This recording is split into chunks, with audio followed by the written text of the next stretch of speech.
So guys, ito yung ire-recommend ko sa inyong leg bag, no? Ito ay isang motocentric leg bag. So aside nga pala sa kulay na black, meron silang green at saka red. So ito yung ire-recommend ko sa inyo guys dahil ito ay water resistant, no? So ang kinaganda dito, napakarami nitong packets. Tapos kung mapapansin nyo, pagdating sa zipper niya guys, ayan, kita nyo naman napaka-secured. So hindi siya madaling mapasukan ng tubig. Tapos ito yung packet niya sa front. Yan. Sa first packet niya guys, meron din siyang packet sa loob. Tapos medyo napaka-foamy niya sa loob. And ayan, napakakapal nung kanyang tela. Tapos dito sa ikalawang packet, ayan, meron din siyang packet, no? Katulad dito sa first packet.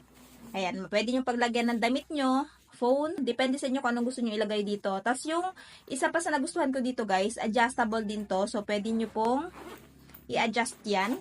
Ayan, so para mas maging malaki yung compartment